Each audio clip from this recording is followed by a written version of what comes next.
Olá, meus caros.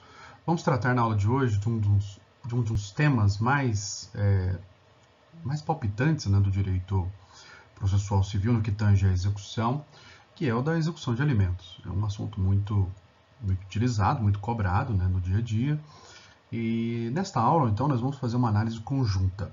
Eu vou falar tanto da execução de alimentos fundada em título judicial, cumprimento de sentença ou decisão interlocutória, e vou falar também sobre a execução por título extrajudicial. Até porque as técnicas executivas são as mesmas, né? Então, vamos tratar então dessa análise conjunta. Por isso que eu coloquei execução de alimentos, ok?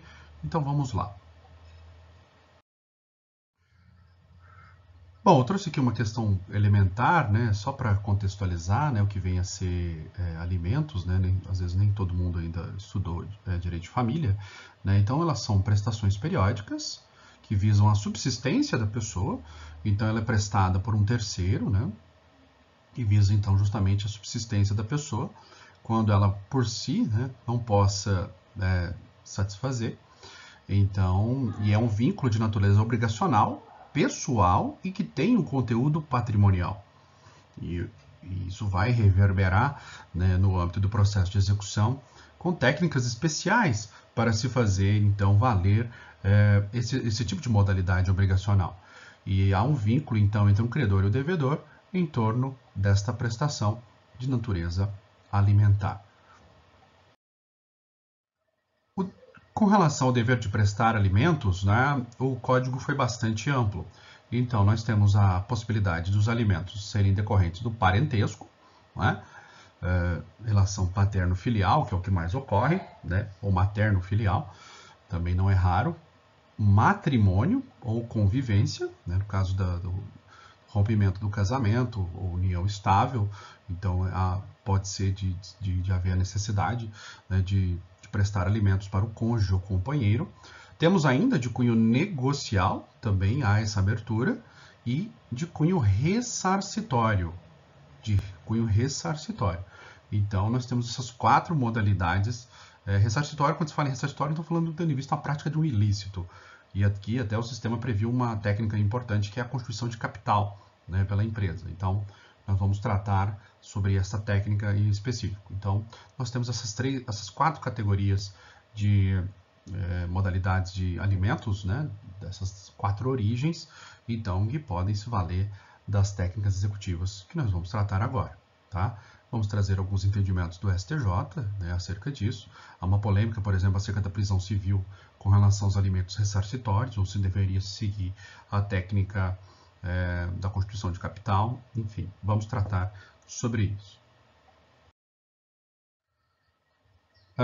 Então, nós temos dois âmbitos jurídicos, não é? Assim como os títulos executivos, né, eles podem ser de natureza judicial ou extrajudicial, então nós também temos uma dualidade de regimes jurídicos, né? Então nós temos o cumprimento de sentença ou de decisão interlocutória, que vem previsto lá no artigo 528 e seguintes do Código de Processo Civil. Nós vamos fazer a análise pormenorizada desses artigos. E nós temos a execução fundada em título extrajudicial, que aí já está lá no título da execução, do processo de execução, que está no artigo 911 e seguintes. Então, e há uma inter-relação, né, como se chama, como a gente diz, né, regras de reenvio, né, o reenvio,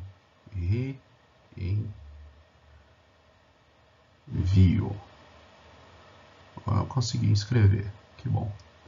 As chamadas regras de reenvio, que aplica-se o sistema de um no outro e de outro no um. Então, o que é trabalhado no sistema da execução judicial se aplica no extrajudicial, e o que é trabalhado no sistema extrajudicial se aplica no judicial, ok? Então, é o que está dito aqui, ó,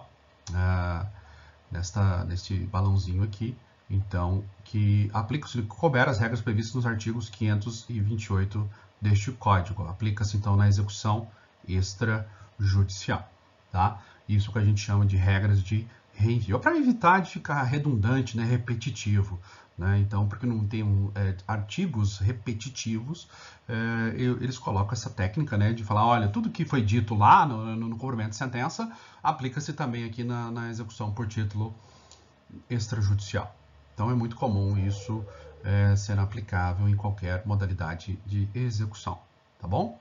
Mentalize isso. Bom, é uma questão sobre competência, né? Nós já falamos sobre competência, uma aula específica sobre isso, está aqui no canal, né? Então, apenas uma questão aqui para você mentalizar, que é um pouco diferente, é que permite o sistema que a execução ela tramite no domicílio do alimentando, né, de quem pleiteia os alimentos. Então, é possível a competência concorrente, então, que você pleiteie perante o domicílio de quem pede os alimentos, ok? Então, essa é uma regra que destoa um pouco lá do sistema que nós vimos da execução comum. Mas vamos lá.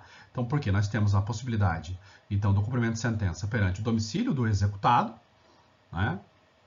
Ok, está lá nas regras gerais.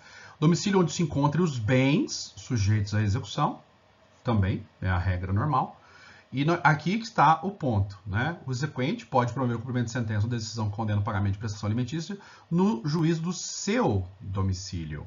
Então, no domicílio de quem pleiteia os alimentos. Aqui é uma pequena distinção, então, com relação à regra geral, tá? Então, isso vem previsto aqui, né, no artigo 516 e 516, 528, parágrafo 9º do Código de Processo Civil. O 516 fala da competência, né, no cumprimento de sentença, por exemplo, no tribunal, onde tramitou a ação, e o 528, parágrafo 9º, fala justamente desta regra aqui do domicílio de quem pleiteia os alimentos, ok? Bom, o que nós vamos estudar então aqui, né, algumas técnicas executivas que são próprias da execução de alimentos. Então nós vamos falar da famosa prisão civil, não é? Da técnica expropriatória, e aqui vale tudo que nós já falamos lá sobre penhora, avaliação, a expropriação por adjudicação, por alienação particular, alienação pública. Então tudo que foi trabalhado lá vale aqui. Quando fala em técnica de expropriação, é justamente aquilo que nós já estudamos e que se encontra aqui nas playlists aqui sobre execução, ok?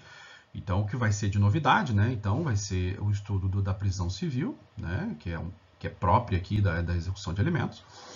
Vamos falar do desconto em folha, que é para quem tem carteira assinada, né, cargo de direção, funcionário público, servidor público, e vou falar da técnica de constituição de capital, que eu acabei de mencionar para vocês, que é possível com relação a alimentos, tendo em vista o ilícito, a prática de ilícitos, né? Por exemplo, eu fui atropelado por um ônibus, e aí eu entrei com uma ação de indenização, precisei de alimentos, né? Então essa empresa tem um grande porte econômico e é possível se peça a constituição de capital para tanto, ok? Vamos estudar então cada uma dessas.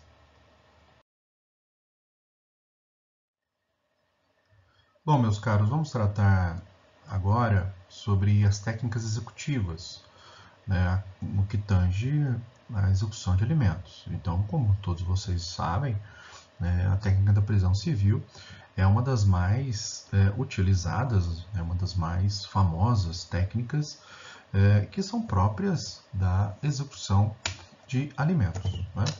Então, vamos tratar então sobre isso, que vem a ser então a técnica da prisão civil, né? Então, primeiramente, ela tem um intuito coercitivo e justamente porque é uma coerção pessoal, né, que visa incutir na cabeça do devedor que é melhor ele pagar do que se vislumbrar então um inadimplemento obrigacional, tem um assento constitucional e obviamente também está regulado no Código de Processo Civil e no Código Civil, né? Então, e é muito interessante que nesse código, o código atual, ele fixou a regra expressa de que o juiz, não cabe ao juiz impor de ofício, e tem que haver o requerimento expresso do executado. Há inclusive precedente do STJ em habeas corpus, considerando a prisão ilegal quando decretada de ofício pelo magistrado sem que haja o pedido expresso. Até porque, né, nós temos a técnica expropriatória também como uma via subsidiária e alternativa. Por que isso? Por que eu falo alternativa e subsidiária? Alternativa, porque no sistema da execução de alimentos é possível ao credor escolher, né, se ele quer se valer desse regime jurídico da prisão civil com relação aos 3 últimos débitos, ou se ele quer ir pela via expropriatória, ou ele vai por um, ou ele vai por outro. Escolhendo, por isso que fala que é alternativa, ou um caminho ou o outro, né? Nós já vamos ver isso, está no 528, nos parágrafos. No próximo slide eu vou fazer a análise do artigo 528 do Código de Processo Civil.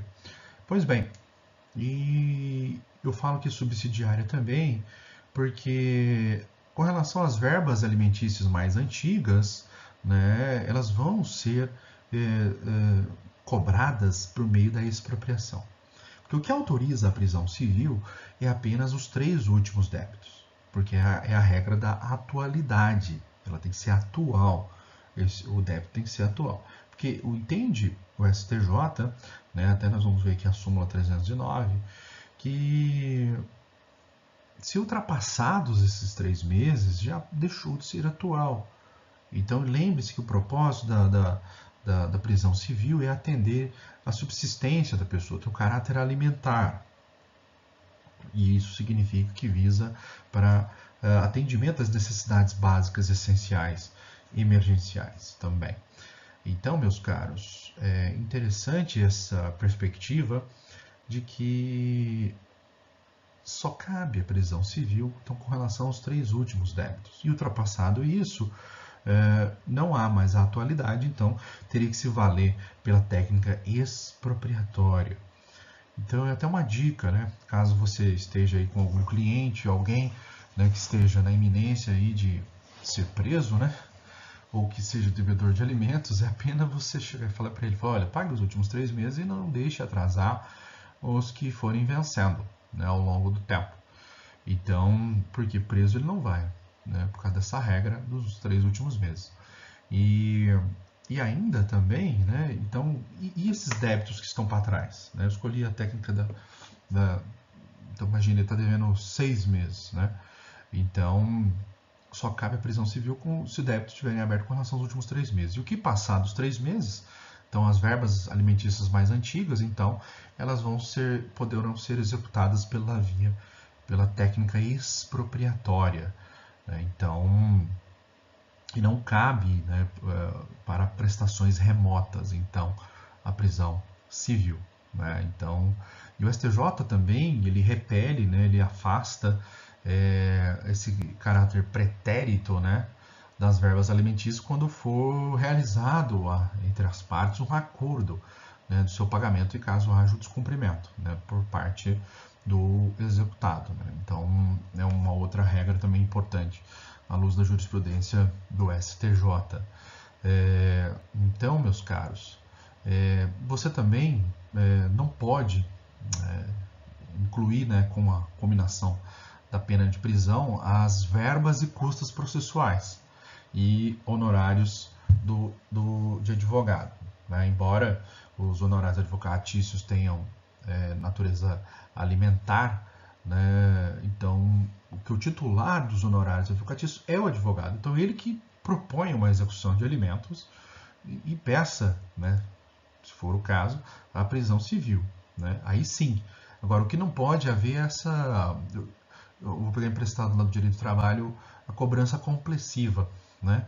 Ou seja, complessivo quando está tudo embutido, quando não se faz a discriminação. Você cobra ali tudo. Né? Cobra o principal, custas e honorários. Né? Então, com a técnica da prisão civil. Não. Apenas a verba alimentar é que é possível a cobrança pela técnica da prisão civil. Se o advogado quiser se valer, né, da técnica da prisão civil, já que os honorários advocatícios também têm natureza alimentar, ele que propõe a execução, né, apartada e por este rito e peça essa técnica expropriatória. Né? O STJ também tem precedentes nesse sentido, ok? Então, muito cuidado com esses detalhes, né? Então, e um detalhe importante, a prisão ela é cumprida em regime fechado. Então, olha só, mas o Código 528, parágrafo 4º, fala que tem que ser ele vai ficar separado dos demais, né? Será que isso na prática isso de fato ocorre, né?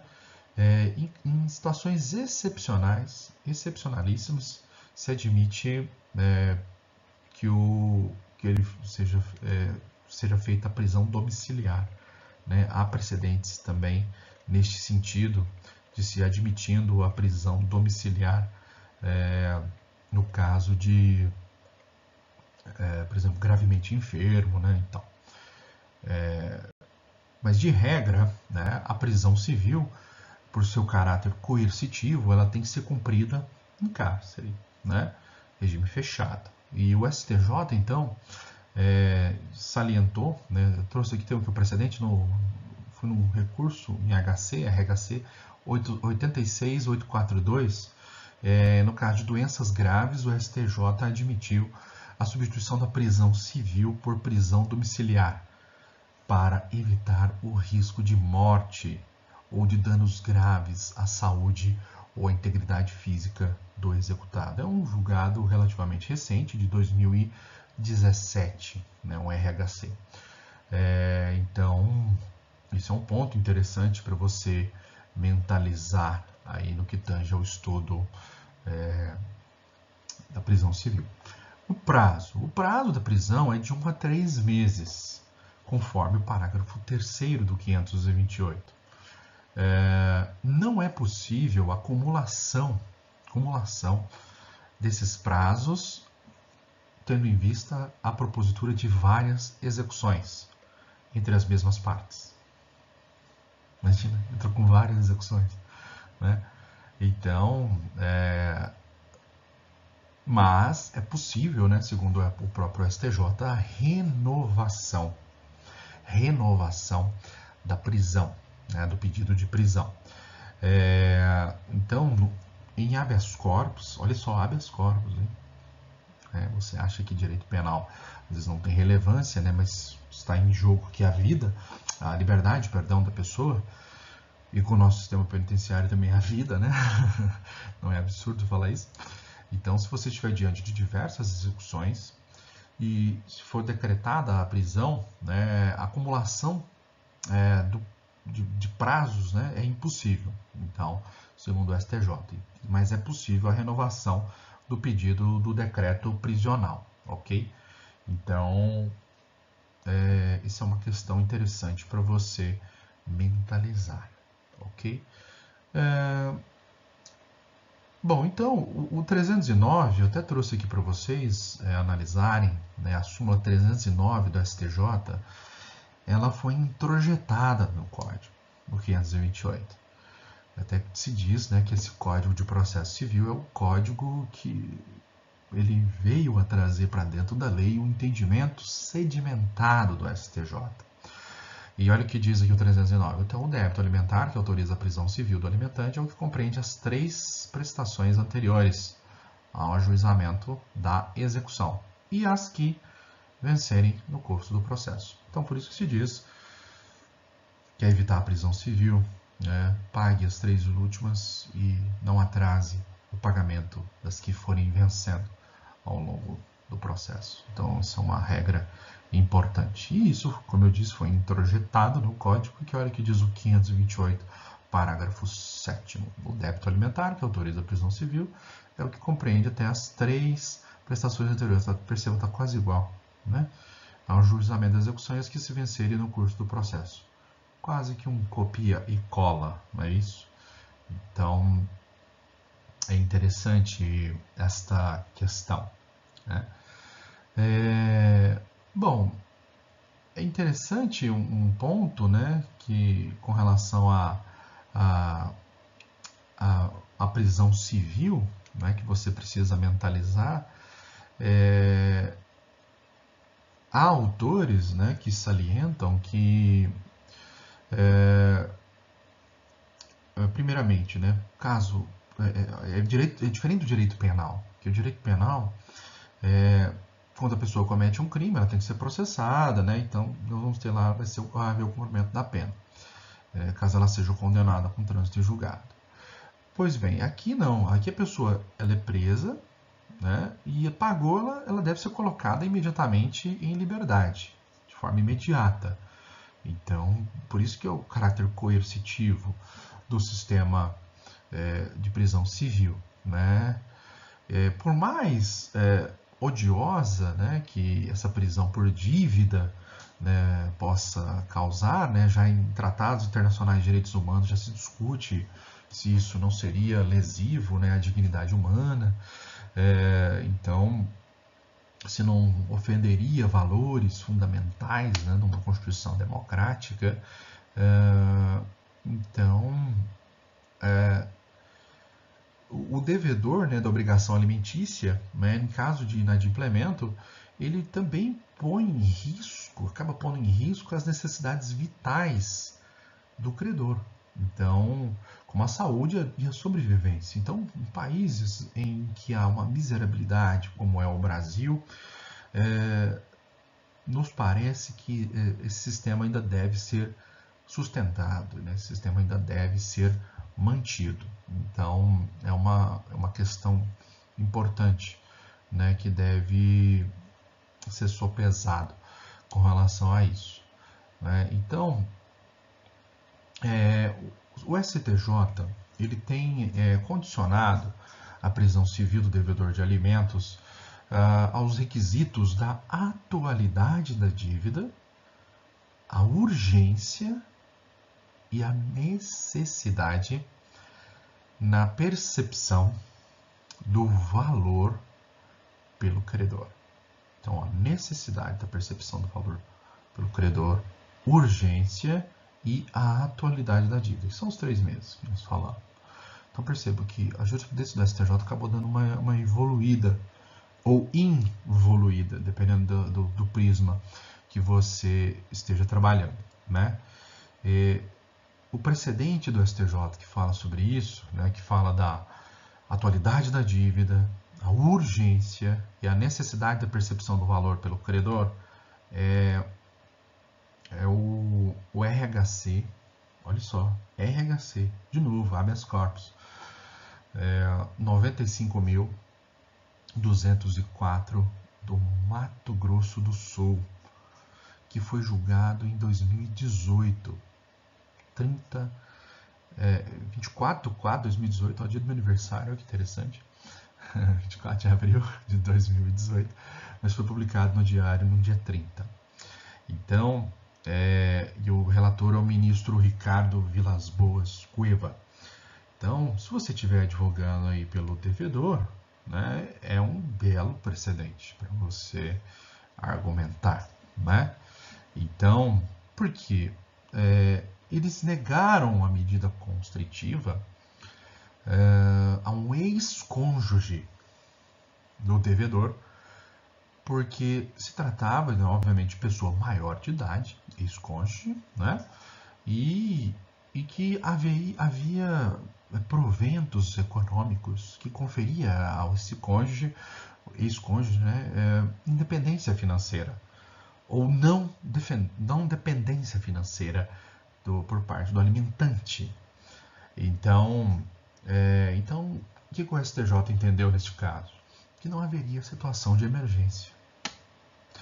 Então, para que isso justifique uma medida extrema como essa da prisão civil. Então, meus caros, o STJ, então, neste caso, ele concluiu que a obrigação pretérita ela poderia ser cobrada pelo rito menos gravoso. Percebam, o STJ aplicou o princípio da menor gravosidade neste caso. Então, é um ponto a ser sopesado muito interessante, não é? Então, você precisa mentalizar aqui no estudo da prisão civil do devedor de alimentos. Então, esse é um ponto de amarração muito interessante que você deve sopesar, né? Então, nós temos outros questionamentos, mas o que me parece que é o mais interessante são esses que eu trouxe aqui para vocês, ok? Bom, vamos tecer alguns comentários sobre esse regime jurídico, né? Bom, nós temos aqui o 528 do Código de Processo Civil, né, que está no capítulo, obviamente, do cumprimento de sentença, né? Então, é justamente disso que nós estamos falando. Do cumprimento de sentença, que condene ao pagamento de prestação alimentícia ou decisão interlocutória, que também fixa os alimentos, por exemplo, provisionais, né? Em tutela antecipada, por exemplo, né? O juiz, olha aí que interessante, a requerimento do exequente. Então, percebam, não se admite a prisão civil de ofício.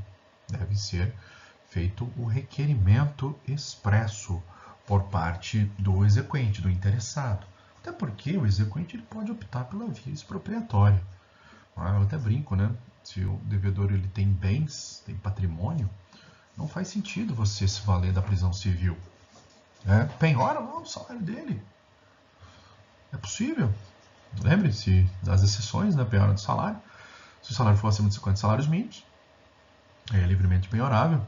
E no débito alimentar, pode se penhorar até 50% do salário da pessoa, da remuneração, né? Pensão, enfim. Você tem uma lida no artigo 833, né? Lá no inciso 4º, né? Que fala da impenhorabilidade do salário. E nós temos lá nos parágrafos essa possibilidade da penhora com relação ao débito alimentar. Então, meus caros, tem que ser feito via requerimento, né? Sendo que no sistema anterior admitia-se de ofício, admitia-se, 473. Agora não, agora exige-se expressamente, até porque nós temos esse duplo regime. É possível que a expropriação seja feita pela via da prisão civil. Desculpe, a técnica utilizada, né, para cobrar os alimentos pode ser pela via da expropriação ou pode ser pela via da prisão civil. Vai que o devedor queira se valer da prisão civil. Ok, então requer. Vai que ele quer pela via da expropriação, um penhora, por exemplo, penhora online. Né? O devedor tem patrimônio, tem bens, tem aplicações, tem muito dinheiro no banco. Muito mais rápido, né, fazer a penhora online. Né? Então, e a satisfação do crédito é bem interessante. Né? Então, e lembrando que se o juiz decretar de ofício a prisão será considerada ilegal, né, passiva inclusive de habeas corpus, segundo a jurisprudência do STJ. Né? Então, e vai mandar intimar o executado. Por que intimar o executado? Justamente porque nós estamos já falando de cumprimento de sentença. Já há um processo, o réu já foi citado. E assim sendo, né, apenas se faz a intimação. Só que cuidado que, como nós estamos falando de alimentos, a intimação ela tem que ser pessoal. Isso é um ponto interessantíssimo. E percebam, a pessoa não é presa de cara, né? Então ela tem 3 dias, né? A partir dessa intimação pessoal, ela tem 3 dias, ou para quê? Né? Para pagar o débito, ou para provar que já o fez, ou para justificar a impossibilidade de fazê-lo. Essa justificativa da impossibilidade de fazê-lo, ela tem que ser definitiva e temporária. Porque se ele tiver a pretensão de exoneração da obrigação alimentar, ele tem que se valer pela via própria. Ação de exoneração de alimentos. Não pode aqui, na via de defesa, como matéria de defesa, ele não pode alegar como matéria de defesa a exoneração de alimentos. Ok? Então, cuidado com esse detalhe. Tá? Olha o parágrafo 1º, explicita bem o caput, né, obviamente. Caso executado, no prazo de 3 dias, né, não efetue o pagamento, não prove que o efetuou ou não justifique, né, a impossibilidade, o juiz mandará protestar o pronunciamento judicial. Então, cabe aqui também como técnica, e é muito útil isso, muito eficiente, o protesto judicial, nos termos do artigo 517. O 517 fala justamente disso, né, caso não pagamento, né, no cumprimento de sentença, cabe o protesto judicial. Também cabe, nós vimos lá no cumprimento de sentença, na parte geral, a inclusão dos cadastros restritivos de crédito também, ok? E não havia correspondente no Código 73, olha que interessante. Né? Parágrafo 2º. somente uma comprovação de um fato que gera impossibilidade absoluta. Absoluta e temporária também. Mas tem que ser temporária, ok? Aí sim você pode alegar que, por exemplo, estou desempregado por enquanto, né? Eu estou passando necessidade, então eu não posso pagar esses alimentos por enquanto. Porque lembre-se, se for pretensão exoneratória, tem que ser por ação própria, ok? Não cabe aqui. Então, absoluta e temporária de pagar, né? E aí sim que vai justificar o inadimplemento. É o que a gente chama aqui de perdão judicial cível. Perdão judicial cível. Ele sempre é temporário, nunca é em definitivo, ok? Então, olha que interessante. Também não havia isso no Código 73. Se o executado não paga, ou se a justificativa apresentada não for aceita pelo magistrado, o juiz, além de mandar protestar o pronunciamento judicial, na forma do parágrafo 1º, decretar-lhe a prisão de 1 a 3 meses. Ok? Ainda, a prisão será cumprida em regime fechado, lembra que eu já comentei sobre isso, devendo ficar separado dos presos comuns. Nem sempre a gente vê isso, né? Eu já vi casos aqui em Uberaba, né, os caras até raparem o cabelo da pessoa, né? Ou seja, está tratando com preso comum. Foda, né? Pois bem, também não havia correspondente no Código de 73.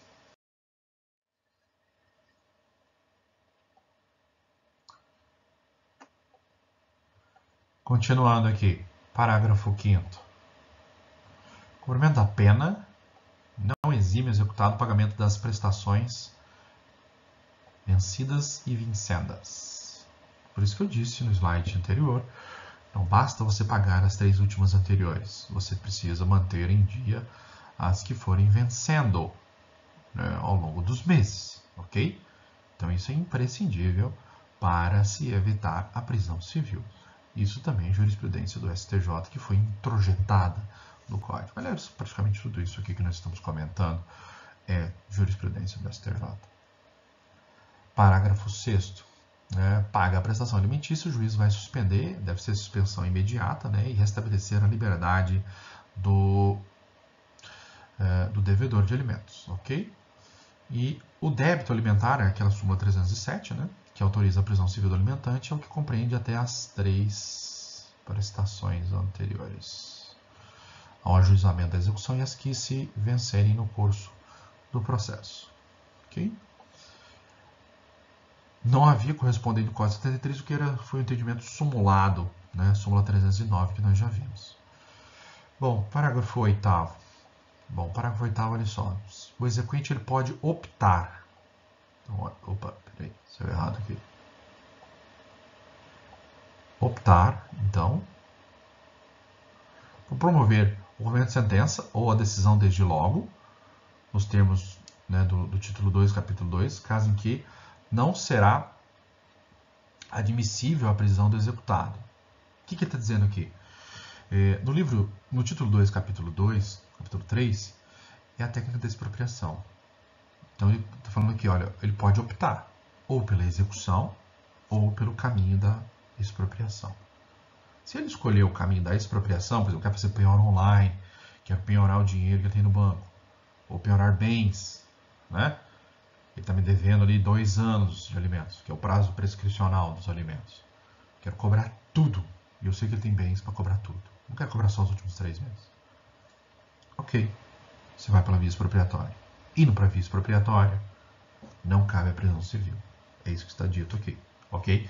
Então reparem, olha aqui, ó, não será admissível a prisão do executado. E, caindo a penhora em dinheiro, a concessão de efeito suspensivo à impugnação não impede que o exequente levante mensalmente a importância da prestação. Ou seja, o cumprimento de sentença, o meio de defesa, chama-se impugnação ao cumprimento de sentença. Então, o fato dele impugnar o cumprimento de sentença, exercer o direito de defesa, né, na execução, via impugnação, isso não vai impedir o credor de levantar aqueles valores mensalmente. Ok? Essa é uma regra muito importante. Outra que você precisa lembrar lá dos recursos é que na concessão de alimentos, a sentença que confirma esses alimentos, essa sentença ela não tem, se houver interposição de recurso de apelação, a apelação não terá efeito suspensivo automático. Por que eu estou dizendo isso? Porque a apelação ela tem um efeito suspensivo automático, como regra. Dentre as exceções, se o juiz, por exemplo, confirma a tutela antecipada na sentença, confirmou alimentos, lembra? Ação divisória, demarcatório, então uma série de hipóteses ali, taxativas, né, que retira o efeito suspensivo automático da apelação. E os alimentos é uma das hipóteses. Então, a sentença que condena a pessoa a pagar alimentos, eventual recurso de apelação interposto não terá efeito suspensivo e permite a execução imediata. E se você escolher pelo rito do cumprimento de sentença, que é a técnica da expropriação, por exemplo, vai incidir a multa de 10%, lembra? Mais 10% de honorários, normalmente. Não pago vai ser, então, não pago vai ser expedido mandado de penhora e avaliação. Cabe a prisão, cabe a penhora online, inclusive. Enfim, você escolhendo por esse caminho, você estaria abrindo mão da prisão civil, ok? Indo para a prisão civil, aí vem aquela regra que eu disse, que a expropriação ela teria o caráter subsidiário, A prisão civil só que autoriza a prisão civil são os últimos 3 meses e os que forem vencendo dali em diante. Agora, e o que passar dos 3 meses? Aí você pode tentar a técnica da expropriação, ok? Então, mentalize essa regra, que é importante. Parágrafo 9º. Isso aqui que nós falamos, além daquelas regras de competência normais, nós temos aqui no que tange aos alimentos a possibilidade da propositura da ação de execução no domicílio do alimentando, ou seja, do alimentante, melhor dizendo, aquele que recebe os alimentos, quem está propondo a ação de execução, ok? Então, cuidado com esse detalhe.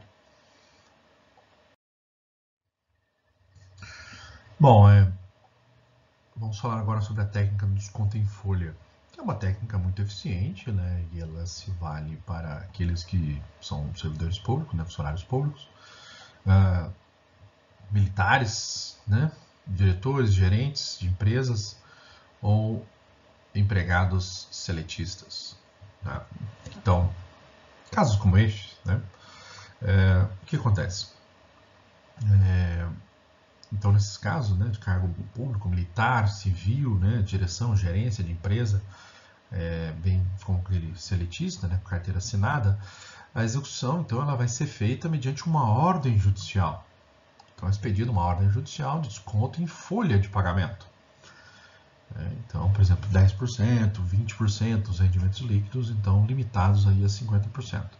Então, o magistrado ele manda oficiar a autoridade, ou a empresa, ou o empregador, e vai determinar, sobre pena de crime de desobediência, o desconto a partir da primeira remuneração posterior do executado. Então, a contar do protocolo do ofício. Isso é o que está no 529, parágrafo 1º. E esse ofício, que é encaminhado pelo judiciário à empresa, ao órgão encarregado, se for servidor público ou militar, então esse ofício ele vai indicar o nome, o número da inscrição, o cadastro, o CPF do exequente, do executado, a importância que tem que ser descontada mensalmente, e o tempo de duração também, e a conta também ao qual será feito esse depósito. Isso está no 529, artigo 529, parágrafo 2º do Código de Processo Civil, ok? Então, o juiz então ele determina essa ordem de desconto em folha, por isso que recebe esse nome, não pode ultrapassar dos 50% dos rendimentos líquidos. Aliás, é uma regra geral, está lá no artigo 833, que fala que o salário é impenhorável, exceção os débitos alimentares. Então, lá fala, inclusive, do salário, vencimentos, né, qualquer que seja fruto do seu trabalho, desde que não ultrapasse 50%. Então, é por isso, meus caros. Então, e esse desconto, né, dos débitos vencidos, ele pode se dar também junto à fonte pagadora, também, né, dos rendimentos ou das rendas, né, do executado. Isso pode ser feito de forma parcelada. Imagina, ele tem débitos para trás, né, então isso pode ser feito também de forma parcelada, desde que, né, vencida com a vencenda, elas estarem ali juntas, né, desde que não ultrapasse 50% dos ganhos líquidos, dos rendimentos líquidos do executado. Então, cuidado com esse detalhe. Né? E uma vez averbada, né, essa prestação em folha, também o juízo vai ser considerado seguro para efeito de se atribuir efeito suspensivo à defesa do executado. Ou seja, a impugnação ser conferida ao efeito suspensivo ou aos embargos do devedor lá na execução por título extrajudicial. Ok? Então é bem interessante esta possibilidade, esta regra. Bom, meus caros, vamos falar agora sobre uma interessante técnica que é a da constituição de capital. Mas bem, nem sempre as sentenças que condenam a prestação alimentícia vão ter origem em relações familiares ou matrimoniais. Nós também temos a possibilidade de fixação de alimentos, de prestações alimentícias, né, melhor dizendo, que oriundam de atos ilícitos, né, dever de reparação de danos. Então, nesses casos, o sistema prevê uma norma especial para garantir o eventual pensionamento, né, em favor da vítima ou de seus dependentes. Então, no caso, né, de indenização por ato ilícito, né, incluir a prestação de alimentos, cabe ao executado, a requerimento do exequente, então, constituir um capital cuja renda vai assegurar o pagamento de um valor mensal, né, da pensão, como está descrito no artigo 533 do Código de Processo Civil. Então, essa é uma sistemática que já existia no Código anterior, no artigo 475-Q, tracinho Q, né? Então, houve uma reforma lá em 2005 e que incluiu isso, né? Então, essa finalidade dessa constituição de capital, ela é garantir, né, o adimplemento obrigacional, então, tendo em vista a prática do ato ilícito, né? Por meio da criação do chamado patrimônio de afetação. Patrimônio de afetação dos bens do executado. Então, que no sistema de 2015 ele não é de iniciativa do magistrado, né? Então, depende, como nós vimos, de requerimento do interessado, né, do exequente. Então, e optando o exequente pela constituição de um capital, né, o montante a ser definido vai se dar para um procedimento incidental, né, de liquidação de sentença, e o rito, né, obviamente, tem variações, né, se for por arbitramento, né, por procedimento comum. Então, é importante ali se estimar, né, a idoneidade, né, do bem garantidor que vai ser oferecido pelo devedor, né, a sua rentabilidade. Então, é interessante essa perspectiva, né? A lei fala, né, deixa eu abrir aqui o slide, né? Então, é no caso de indenizações por ato ilícito, né, os chamados alimentos ressarcitórios, e segundo o Código, isso vem representado, então, por imóveis, né, por direitos reais sobre imóveis suscetíveis de alienação, títulos da dívida pública, então pode ser para constituir o capital, aplicações financeiras em banco oficial, e esses valores, ou esses bens, né, Então, eles vão ser considerados, para o processo judicial, eles serão inalienáveis, impenhoráveis, enquanto perdurar a obrigação, enquanto durar a obrigação do executado, além de constituir-se em patrimônio de afetação, como eu estava mencionando há pouco, não é? Então, olha que interessante esta regra. A lei manda que esse valor, né, da garantia seja arbitrado pelo magistrado, né, de imediato.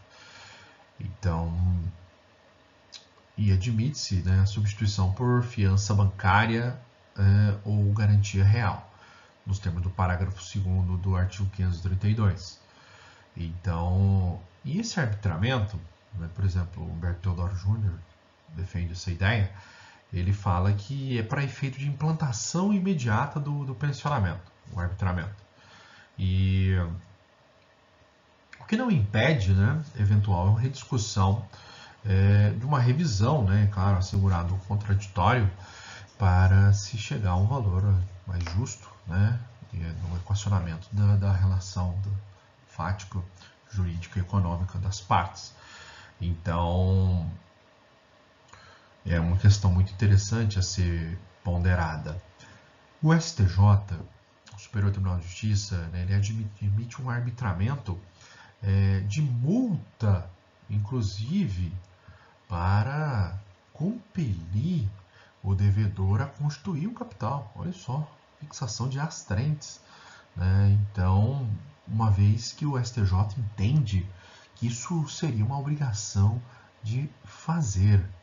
Então, olha só, se você quiser anotar, é o RESP 631-756 do Rio de Janeiro, de 2005, esse precedente, ou seja, antes do Código, mas ele nos parece ser ainda bastante pertinente, e foi da relatoria do ministro Carlos Alberto Menezes Direito. Então, meus caros, olha que interessante esta perspectiva. É uma obrigação de fazer, e sendo obrigação de fazer, cabe às trentes, a multa. E o capital, como a gente viu, então ele vai ser representado por imóveis, por direitos reais, né, suscetíveis, obviamente, de alienação, títulos de dívida pública e aplicações financeiras em banco oficial, né, obviamente. Qualquer desses casos, meus caros, esse patrimônio, é chamado de patrimônio de afetação, que ele estará ao dispor da execução, então, nesse sentido, e ele será considerado inalienável, impenhorável, como a gente acabou de ver. Então, isso vai persistir enquanto perdurar a obrigação do devedor de pagar, não é? Então, de responsabilizar-se, né, de responder-se pelas obrigações. E o que significa isso, né? Que após a constituição do capital, garantidor da dívida alimentar, a penhora sobre o seu objeto só vai poder acontecer se a própria dívida ou prestações forem executadas. Então, se o pensionamento, que é possível, é dado à vítima do ato ilícito em compensação, né, de uma atividade laboral, né, que foi tolhida, né, então vai perdurar então enquanto essa vítima viver, né? Então, e se a indenização ela é proporcionada, ela é voltada aos dependentes da vítima falecida, né, em razão do ato ilícito, então a duração do pensionamento vai depender do que se apurar, né, na sentença relativamente ao tempo, circunstâncias, né? Então são fatores assim sopesados nas indenizações, como o tempo de vida, né, quanto tempo a pessoa sobreviveria.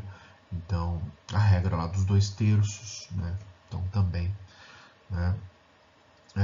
Então, a regra geral é que aquele que é culpado pela morte, ele tem que arcar com os alimentos dos seus dependentes, dos dependentes da vítima ou das vítimas, pelo tempo equivalente a duração presumida do tempo de vida daquela pessoa, né? Então, no que tange ao filho menor, a jurisprudência do STJ, ela sedimentou-se no sentido de fixar a indenização por perda do pai, por exemplo, ou progenitor, com pensão ao filho menor até os 24 anos de idade, ou seja, até a data do aniversário dos 25 anos. Tá? Então, até o dia anterior à data do aniversário dos 25 anos. Então, esse é um precedente interessante com relação aos filhos menores, que é a idade universitária, né? Por isso. Tá? Então, no caso de filho, de morte do filho menor, né? Então, o filho menor que morreu, então, ela fixa em 14 anos a jurisprudência, o termo a partir do qual as famílias pobres, por exemplo, serão indenizadas, né, em razão do dano material. E esse pensionamento, então, ele é devido ainda que a vítima não exercesse qualquer atividade laborativa, então, uma vez que a presunção é de que, quando possível, né, o menor iria começar a auxiliar no pagamento dessas despesas da casa a partir disso, né, como, por exemplo, aprendiz. E com relação ao limite, né, de idade, né, o limite máximo, né, a jurisprudência considerava como sendo razoável o limite de provável, né, de 65 anos, mas obviamente que isso, nós temos essa evolução, né, da sociedade, né, em dados do IBGE, tem se adotado então um limite de idade correspondente a uma tabela de expectativa de vida que é levantada pelo IBGE. Né? Então, essa tabela não é rigorosa com relação a 65 anos de idade. E tem sido aceita pelo STJ. Né? Então, é interessante essas perspectivas que têm que ser sopesadas. Né? Então, por exemplo, a idade máxima de pagamento. Bom, e o STJ também já decidiu, né, por se tratar de trato sucessivo, né, os juros moratórios não devem se iniciar a partir do ato ilícito. Tampouco, né, da citação, mas devem ser contabilizados a partir do vencimento de cada prestação, né, que ocorre mensalmente. Olha que interessante esse entendimento. E com relação às parcelas vincendas, né, é mantido isso com relação aos juros de mora, né, na relação com os juros de mora. Bom, a critério do magistrado, né, a fixação da Constituição, a Constituição do capital, né, que, como a gente viu, ele é representado por imóveis, né, direitos reais, né, tudo isso que nós falamos aí, elas vão poder ser substituídas. Né? Substituídas como? Então é possível a substituição do capital pela inclusão em folha de pagamento. Olha que interessante esta regra, também conhecida como desconto em folha. Né? Quando que isso é possível? Né? Quando for entidade de direito público, por exemplo, eu fui atropelado pelo um carro do município de Uberaba, então é um ente de direito público, né? Então é possível a inclusão em folha ao invés de construir o capital, ou ainda com empresa, né? Empresa de direito privado com notória capacidade econômica, uma grande empresa, por exemplo, e também pode ser substituída por fiança bancária ou qualquer outra garantia real, desde que feito o requerimento pelo credor, e quem vai arbitrar isso é o magistrado que vai arbitrar. Ok? Então, essa garantia real, né, ela é arbitrada, o valor é arbitrado pelo magistrado. O código apenas ressalva, meus caros, que a inclusão em folha de pagamento deve ser realizada apenas contra pessoas jurídicas de notória capacidade econômica. Né? Então, isso é um ponto que você tem que mentalizar acerca disso. Ok? Então, e essa inclusão em folha de pagamento é uma decisão que o juiz toma, né? Ele vai tomar independentemente de requerimento ou de aquiescência do exequente ou do executado. Tá? só pede. Então, e a substituição, né, da fiança bancária por fiança bancária ou garantia real tem que ser feito o requerimento do executado. Então, cuidado com essas regrinhas, tá bom? Então, é um ponto interessante, né, dessa técnica, né? Então, bastante interessante. Bom, meus caros, vamos trabalhar agora aqui um pouco de procedimento, né? Bom, primeiramente vamos falar da sentença, né, o adesão interlocutória, que condena o pagamento de prestação alimentícia, né? Então ele inicia, né, esse procedimento por requerimento do exequente, não se esqueça, tá? Requerimento do exequente, obrigação de pagar, né? Essa é a regra. Agora nós podemos ter aqui algumas variações. Né? Primeiro, execução por quantia certa, pela técnica da expropriação. Isso vem lá no parágrafo 8º. Lembra que ele pode optar pelo prisão civil ou expropriação? Então, ok, optou pela técnica da expropriação, é uma possibilidade. Também, né, é possível que ele peça o desconto em folha. É uma outra possibilidade, conforme o artigo 529. Ok. Agora, ele pode optar também pela prisão, né, pela técnica da prisão civil, que é do artigo 528. Perfeito. Então, também há essa possibilidade. Bom, primeiro ponto, tem que ser feita a intimação do executado, já que nós estamos falando de cumprimento de sentença, né, ou de decisão interlocutória, a intimação dele para, em 3 dias, né, pagar, né, o que ele pode fazer? Ou ele paga, ou ele justifica, né, ou ele comprova, né, ficou faltando aqui a comprovação. Lembra que o esquema é do professor Humberto Teodoro Júnior, eu não consigo fazer isso no sistema, tá? Infelizmente. Então eu tirei isso da obra dele, Curso de Direito Processual Civil, é o volume 3. O volume 3 está na 47ª edição, de 2015, tá? Pois bem, então ele é intimado para pagar ou justificar o pagamento. Se ele pagar, né, é o que se espera, a execução é extinta. Perfeito. É o que se quer. Agora, a questão aqui que se coloca é: e se ele não pagar? Ou não prova que pagou, ou não apresenta justificativa. Então, aí vamos prosseguir aqui, né? Vai haver o protesto da sentença, decreto de prisão, se ele escolheu aqui esse regime jurídico, de prisão de 1 a 3 meses, e o cumprimento da prisão não vai isentar ele do pagamento da prestação, porque ela se retroalimenta mês a mês, né? Então ele teria que pagar. E com relação àqueles débitos, né, que não forem adimplidos, pode ser feita a execução por quantia certa. Ok? Agora, nós temos um outro panorama aqui, se ele apresenta uma justificativa. Por exemplo, está desempregado e essa justificativa é acolhida, né? Então esse inadimplemento é tido como justificado e a execução vai ficar até então suspensa. Ele não vai poder ser preso, porque a justificativa dele foi acolhida. Se a justificativa dele não é acolhida, né, aí nós seguimos aqui, né, o protesto, né, da sentença, decreto da prisão, normalmente. Tá bom? Então, isso é um panorama, né, no que tange ao cumprimento de sentença ou decisão interlocutória de alimentos.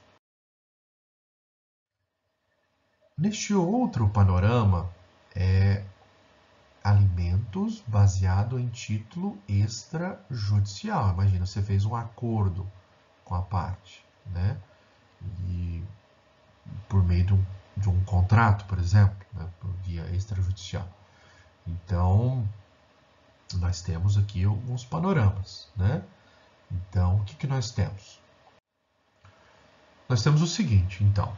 Esse 911, né, então, vem lá na execução da obrigação pagar alimentos, condado em título extrajudicial, está lá no artigo 911. Então, é bem parecido aqui, né? No caso aqui é citação para pagar em 3 dias.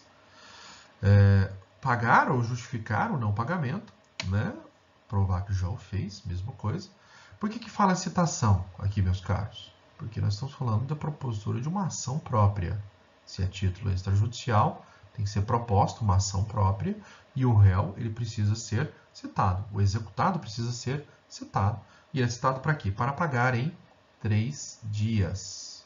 Ok? Ou, então ele é para pagar o débito ou para justificar o seu não pagamento. Ou para comprovar, né, também que já o fez. Ok? Então é bem parecido.